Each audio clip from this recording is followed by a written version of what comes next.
Shelley came in and you read his paperwork and it said he's a child molester, you would have to kill him or you would get killed.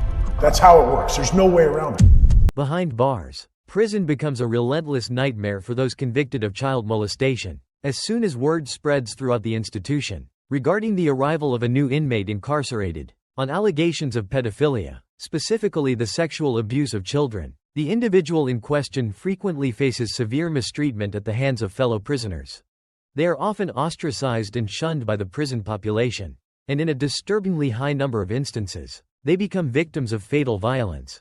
The following segment profiles 10 convicted child molesters who met a swift and violent end within the confines of the prison walls. There is no mercy for sex offenders in prison. Some of the most brutal violence I saw was against sex offenders.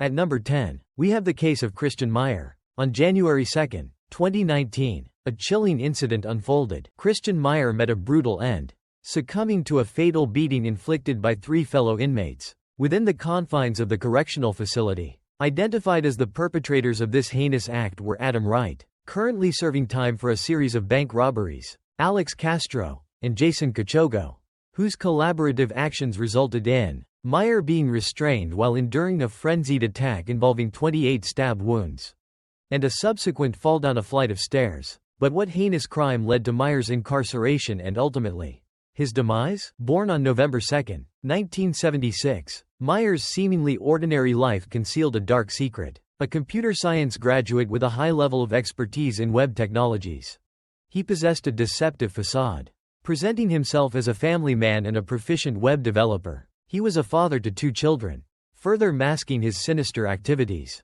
However, concurrently, Meyer was deeply involved in a disturbing criminal enterprise. He held a leadership position within an online network engaged in the exploitation of children, a ring that operated extensively from 2012 to 2017. Meyer, along with his network of fellow pedophiles, employed various manipulative tactics to coerce and obtain explicit content from underage girls online. These tactics included falsely portraying themselves as teenage boys to gain the trust of their victims and resorting to blackmail to ensure a continuous stream of illicit material.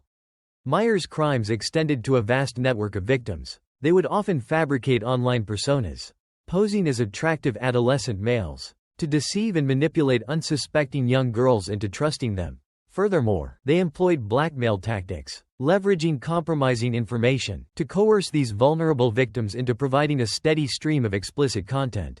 Meyer and his accomplices, a group of approximately 9 men, successfully victimized an estimated 100 young girls, exploiting them for illicit material, until their operation was exposed in 2017 when a courageous victim collaborated with the Federal Bureau of Investigation, leading to their apprehension. Their reign of terror came to an end in 2017 when one of the girls bravely contacted authorities. The following year, Christian Meyer faced the consequences of his actions. He was formally charged with the grave offense of sexual exploitation of a minor. Among other related criminal charges, this resulted in a substantial prison sentence of 40 years, a punishment that ultimately culminated in his violent death within the prison walls.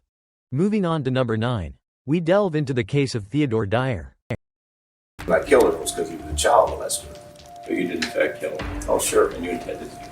Oh sure, yes. On October 29, 2014, a man identified as Theodore Dyer met a grim fate. Dyer was murdered inside the confines of his own prison cell by fellow inmate Stephen Sanderson, allegedly in retaliation for Dyer's molestation of a 9-year-old girl. The victim, a young girl, first crossed paths with Dyer in 2012, when she and her mother relocated to an apartment adjacent to Dyer's residence. Initially, Dyer did not exhibit any outwardly predatory behavior, presenting himself as harmless. In fact, the young girl's mother, openly and without reservation, permitted her children to spend time unsupervised in Dyer's apartment. However, a horrifying discovery awaited her one day. The mother entered Dyer's apartment unexpectedly, and was confronted with a scene more terrifying than any nightmare she could have imagined. On a chilling June night in 2013, the unthinkable happened. The mother returned to her residence, only to find her daughter missing without a trace. Growing increasingly frantic, she proceeded to Dyer's apartment in search of her child. For reasons unknown, the mother chose not to announce her arrival, instead directly entering the apartment without knocking, and proceeding straight to Dyer's room. To her utter shock and horror, she discovered Dyer in the act of molesting her young daughter. Without hesitation, she immediately intervened, rescued her daughter from the clutches of the abuser, and promptly contacted law enforcement. In January 2014, Dyer received a sentence of 50 years in prison, after being convicted on charges of first-degree criminal sexual conduct. However, as previously mentioned, Dyer's life was cut short when he was found deceased in his cell a mere 9 months later.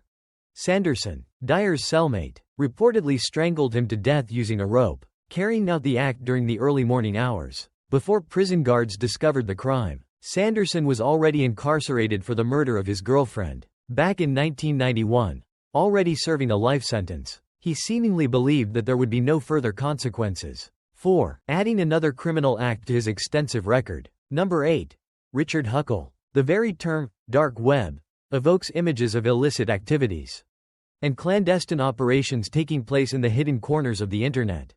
It's a place where shadowy figures operate and secrets are closely guarded. A man named Richard Huckle, however, exploited this anonymity to a truly disturbing degree. Huckle maintained a disturbing fan page on the dark web, where he disseminated horrific photos and videos depicting himself engaged in the sexual abuse of children. As disturbing as this was, the truly shocking aspect was that Richard's fan page garnered tens of thousands of views per post. The sheer volume of traffic generated by his depraved content eventually attracted the attention of authorities in both the United States and Australia. They launched an investigation into the fan page, meticulously tracing connections from one account to another, unmasking the identities of numerous pedophiles in the process. Finally, they successfully deciphered the identity of the individual who orchestrated the entire operation, Richard Huckle. Once Huckle was positively identified, U.S. authorities began closely monitoring his activities. Upon learning that he was planning to travel to the UK for the Christmas holidays, they immediately alerted their counterparts at the UK's National Crime Agency, who apprehended him upon arrival at London's Gatwick Airport. He was subsequently interrogated on suspicion of committing grave offences against children. A forensic examination of his laptop and hard drive yielded more than sufficient evidence to corroborate his involvement in the sexual exploitation of children. Faced with overwhelming evidence, Huckle ultimately confessed to the charges brought against him. On June 6, 2016, Huckle received a life sentence after being convicted on 22 counts of sexual misconduct involving minors. He was mandated to serve a minimum of 25 years before becoming eligible to apply for parole. However, fate intervened just 3 years into his sentence.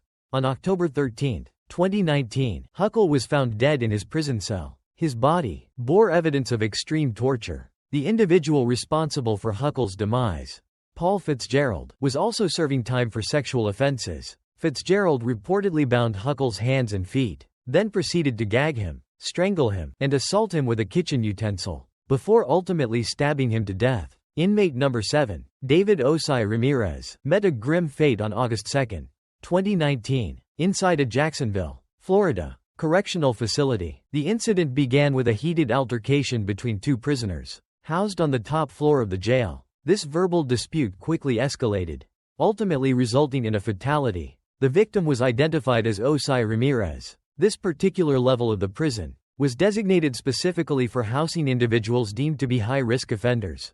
Ramirez, having been convicted of a heinous crime against another human being, was confined to this maximum security area. Osai received a life sentence in 2013 following his conviction on charges of sexually assaulting an 11-year-old minor. The young victim courageously disclosed the abuse to her mother, leading to Ramirez's arrest and subsequent conviction. Following his sentencing, Ramirez was transferred to the Jacksonville facility, where he ultimately met his demise at the hands of a fellow inmate.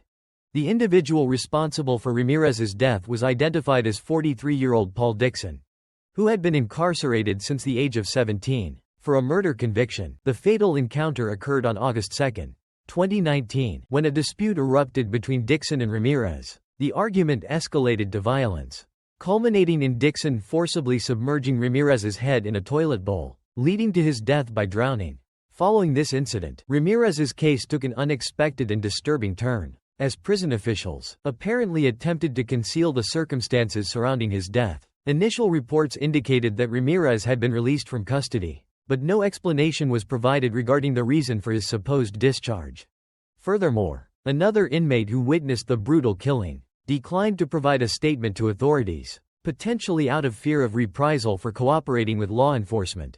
The term snitch carries significant negative connotations within the prison environment, often leading to violent retribution. Therefore, the question remains, why were there apparent efforts to initially cover up the murder of David Osai Ramirez?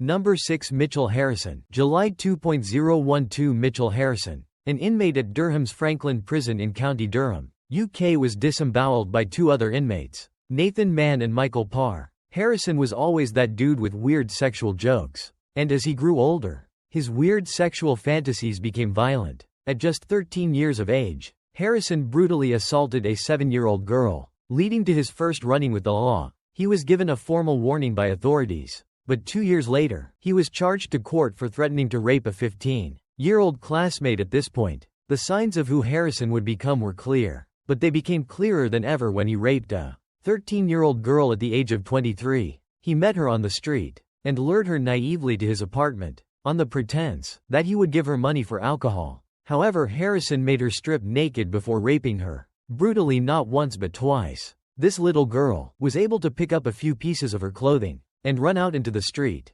Harrison was then arrested, charged and sent to prison where he met his end. According to the statement from Nathan and Michael, Harrison had been bragging to other inmates about the things he had done to different underage girls, so they cooked up a plan for him. They invited him into an empty cell, where they tied him up, stabbed his eye, slit his throat and slit open his stomach, until all his intestines fell out. They were both in for life, so murdering Harris didn't change anything. At number 5, we have the case of David Keever. In a tragic turn of events in July 2019, David Keever met a violent end at the hands of his cellmate, Jimmy Ray Carruthers. Jimmy Ray brutally strangled David Keever, ultimately taking his life, and then, in a disturbing display of excessive force, stomped on Keever's throat to ensure that his victim was truly deceased. More than a decade prior to this incident, Keever had been formally charged with the heinous crime of sexual exploitation of a minor. This crime took place in 1994, and in 1996, he was subsequently incarcerated. However, fortune seemed to favor Keever, at least temporarily, as he was granted release from prison in 2009. Unfortunately for him, this freedom would be short-lived, as he failed to fulfill his legal obligation to register as a sex offender. As a direct consequence of this oversight, he was apprehended once again in 2010 and sentenced to an additional 8 years of imprisonment. It was during this second period of incarceration that he encountered Jimmy Ray, the very individual who would ultimately end his life. When Keever's lifeless body was discovered within the confines of his prison cell, Jimmy Ray exhibited a chilling lack of remorse for his actions, even going so far as to defiantly stand by the cell door, while prison guards escorted him away from the scene. But perhaps the most shocking and unexpected twist in this already disturbing narrative is the revelation that both Keever and Jimmy Ray shared a dark secret. They were both convicted sex offenders. Jimmy Ray had been serving a lengthy prison sentence since 1994, stemming from charges of sexual battery against a minor and child abuse. This leads to speculation that perhaps Jimmy Ray, upon encountering Keever, was confronted with a reflection of his own depravity and was consumed by self-hatred. Alternatively, it's possible that he remained oblivious to the fact that he was just as morally reprehensible as Keever. Had he not committed this act of violence against Keever, Jimmy Ray was scheduled to be released from prison in 2021. However, by taking Keever's life, he effectively sealed his own fate, guaranteeing that he would spend the remainder of his days behind bars. At number 4, we have Liam Dean. This next case is deeply disturbing and will likely send chills down your spine.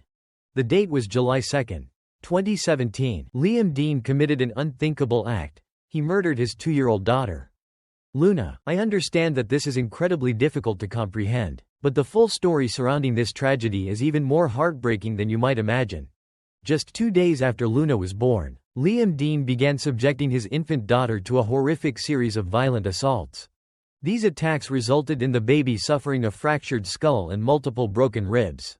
He repeatedly struck the defenseless infant in the face with his fists and cruelly twisted her delicate, fragile body, inflicting unimaginable pain as he broke her bones until she succumbed to her injuries.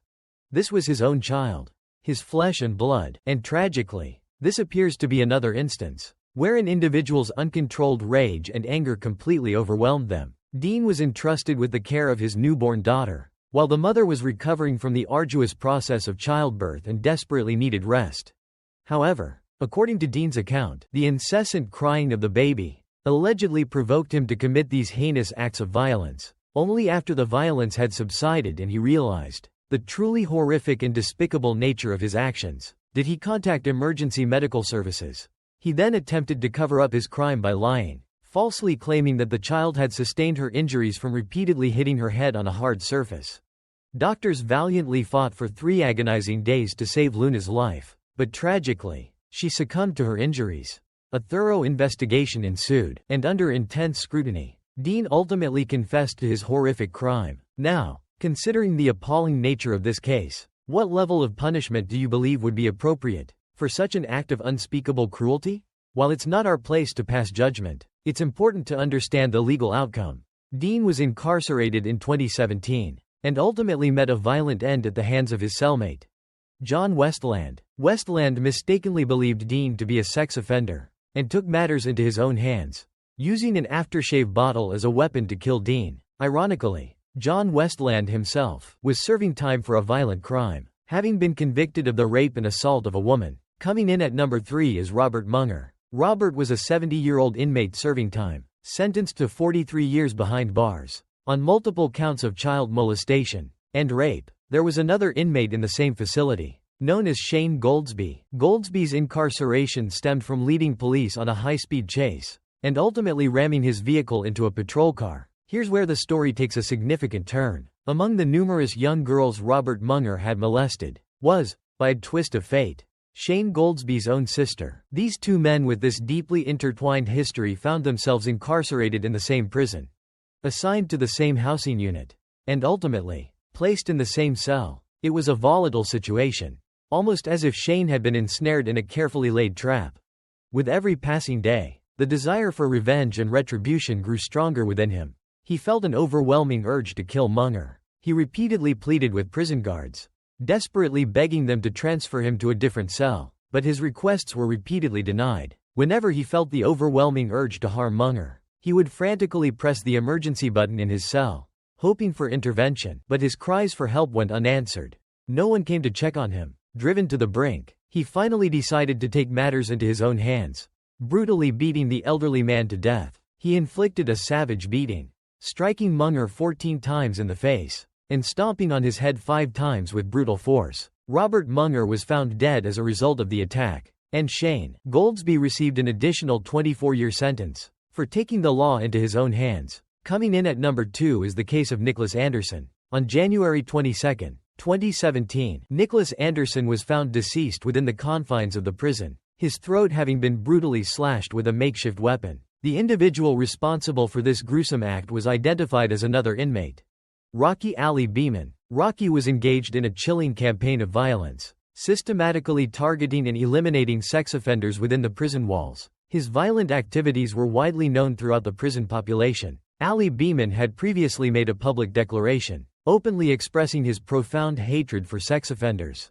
and vowing to kill any and all sex offenders he encountered, until he himself was sentenced to death row. This was not an idle threat, he was deadly serious.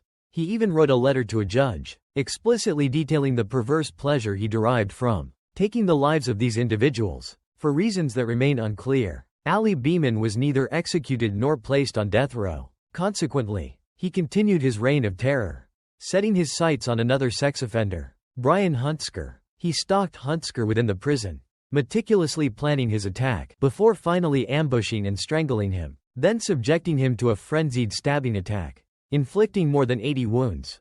In the prison shower, Beeman clearly harbored a deep-seated and disturbing passion for murdering sex offenders. However, I will leave it to your imagination to ponder what ultimately befell him. And finally, at number 1, we have the infamous Jeffrey Epstein. Jeffrey Epstein was a notorious American sex offender and financier. He moved within elite social circles, where he and his associates allegedly procured numerous women and children for the purpose of sexual abuse. In 2005, law enforcement authorities in Palm Beach, Florida, initiated an investigation into Epstein's activities after receiving a report from a parent accusing him of sexually abusing her 14-year-old daughter. Epstein eventually pleaded guilty to this serious allegation, and was subsequently incarcerated in 2008, on charges of procuring a minor for the purpose of prostitution, and soliciting a prostitute. However, due to his extensive connections and considerable wealth, Epstein managed to secure a highly controversial plea deal that resulted in his release after serving a mere 13 months. This lenient sentence sparked widespread outrage, because federal investigators had identified approximately 36 young girls, some as young as 14 years old, whom Epstein had allegedly abused. But on July 6, 2019, Epstein was arrested again on federal charges related to sex trafficking of minors. In both Florida and New York, he was held without bail while awaiting trial. However, on August 10, 2019, tragedy struck. He was discovered lifeless in his jail cell. He was found dead in his prison cell. The prison's medical examiner officially ruled his death a suicide by hanging. However, Epstein's lawyers and many members of the public remained skeptical of this conclusion. Fueling these suspicions are reports that Jeffrey had threatened to expose some of the world's most powerful and influential figures and their alleged involvement in sex trafficking activities. This has led to speculation that he may have been silenced. Perhaps he did take his own life, driven by fear of potential retaliation from fellow inmates. Or perhaps there's another explanation entirely. Maybe you'd like to explore some of the other videos on your screen right now. But one thing remains certain: child molesters face a grim fate within the unforgiving walls of prisons across the United States. For the most part, sex offenders, they derive pleasure from victimizing those who are vulnerable and unable to defend themselves.